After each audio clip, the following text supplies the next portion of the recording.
Welcome to Facts TV News, where everything is true. Police still searching for clues in St. Anne triple killing.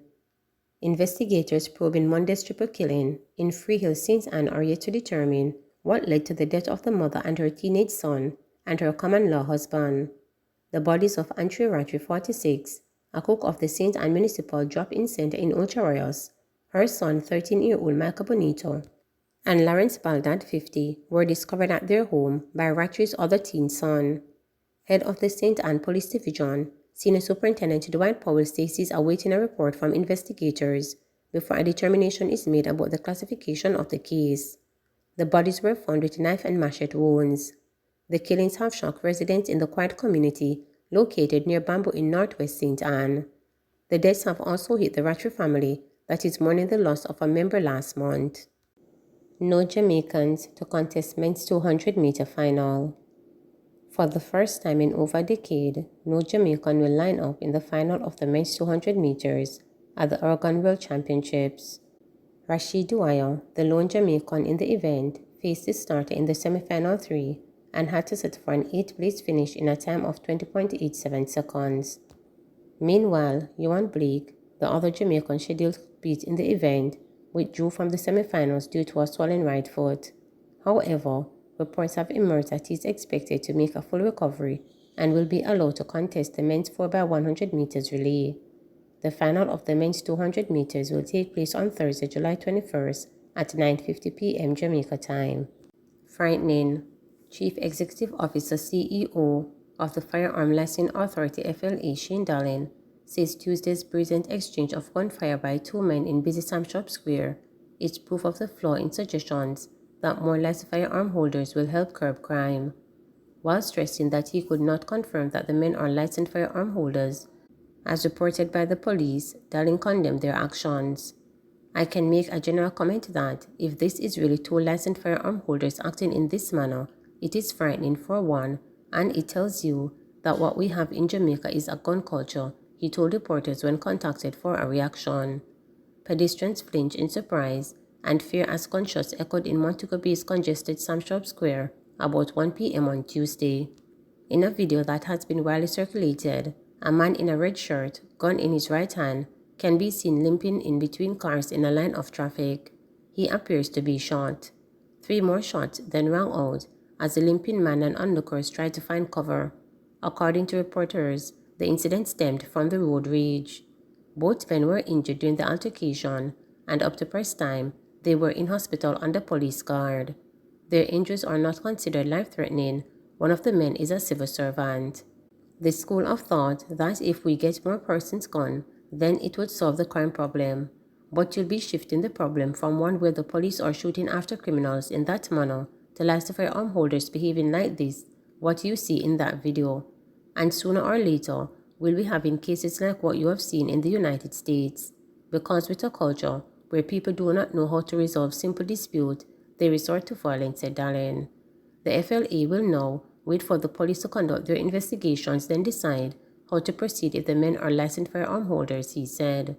On Tuesday evening, acting head of the St. James Police Superintendent Carlos Russell said investigations were at an early stage and there was not much information he could provide on the incident. Speaking based on the video being circulated, Dallin blasted shooters. What you are seeing there are wild action of persons shooting at each other like they are at the OK Corral, and therefore it is now a matter for the police in the first instance to investigate and carry out criminal charges, said Dallin. Yes, the FLA will cause an investigation to be done notwithstanding the criminal investigation being done by the police.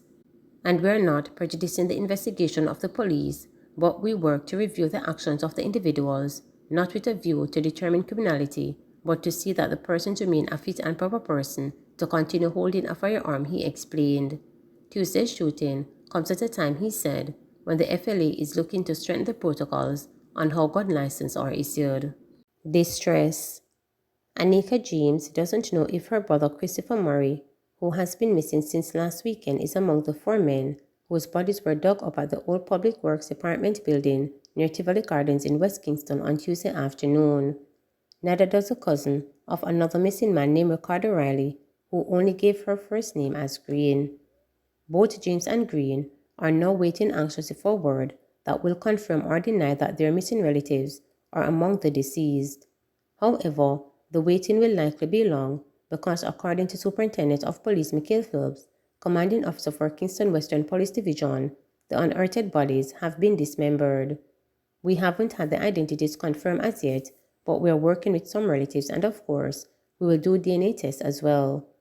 They were dismembered, so it is difficult to have them identified, he told reporters. Phillips said the search began on Monday after one of the men was reported missing that day and 2 others were reported missing on Sunday. The relatives of Murray and Riley, both workers at a construction site, who are from Pink Lane and Hannahtown respectively, have been left uneasy about their disappearance. Me still in a disbelief, because me no see nobody. But we hear say them dead, and I know we can't even find a shirt or a shoes. We just a wait and a hope for the best, James told reporters. She described Murray, who is commonly called Blanca, as a loving and caring man who was very fond of his nieces and nephews. This shocking, it shake up everybody. Nobody no have no complaints say him in a thief or gunman, nothing like that. We just want the body, she said. Tisha, another of Murray's sister, detailed the last time she saw him alive. The same Saturday, when him go work and come back, he bought some chunks and made pumpkin rice, and him give me a plate of food and say me fi eat some, and me tell him to eat some first. From him come out of the yard, me no see him come back, she said. Murray's cousin Kerry, who was unable to hold back their tears, added, Saturday he was here whole time with us, and now him gone. Meanwhile, Green sang the wonderful woeful tune about her cousin Riley. She said Riley, who is commonly known as Up, was in high spirits as he was anticipating celebrating his 30th birthday on Wednesday with one of his sons.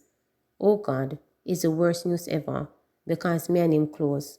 When me get the call, is that my belly bottom weak. Is somebody from St. Thomas call and say, you hear what happened to him? Them say them can't find him. And me say, me nah put it up on my phone status because him a go come back, she said, crying profusely. For him birthday, him say, him did a go for him son and them par. Him did a plan, really a plan for tomorrow Wednesday. Him all buy the liquor, put it down from there. We just want the body for bury. Nobody now go believe until them see the body. Everybody in disbelief. The missing men were all friends. They grew up together.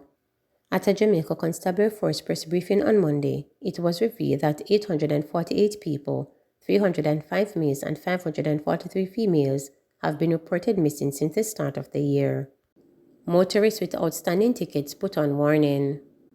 Rogue motorists are warned that their days of raking up outstanding traffic tickets are numbered, and arrest warrants are being issued for those who have not paid tickets over the past 5 years. Justice Minister Delroy Chuck issued the warning on Tuesday in his contribution to the debate on amendments to the Transport Authority Act, which were passed and will help properly bring into effect the new Road Traffic Act, RTA. You have some indisciplined and lawless motorists who feel that these tickets can be ignored. They are collecting traffic tickets like confetti, Chuck told the House. He said that of the 500,000 tickets issued annually over the past 5 years, an average of 282,000 of those end up in court and less than 70,000 are actually paid. It means over 210,000 tickets are not paid. Motorists don't turn up in the courts, and it ends up a burden on the court because you have to issue warrants. Just consider having to write up 210,000 warrants. The government needs to respond to ensure that when the police issue tickets, that they're complied with, he stated.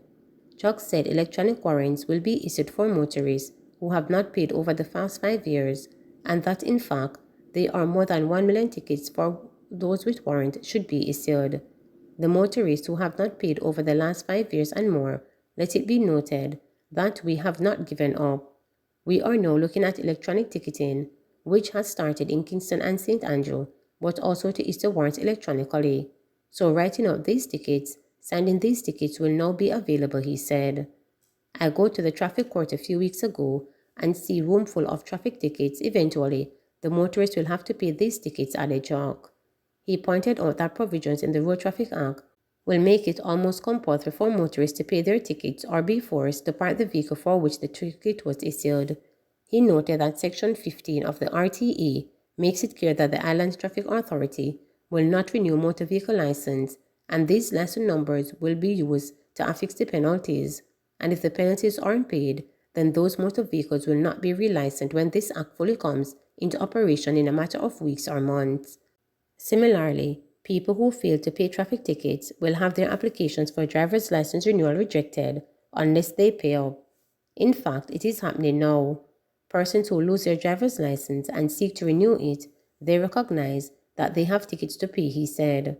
When you breach the rules on the road, there must be consequences.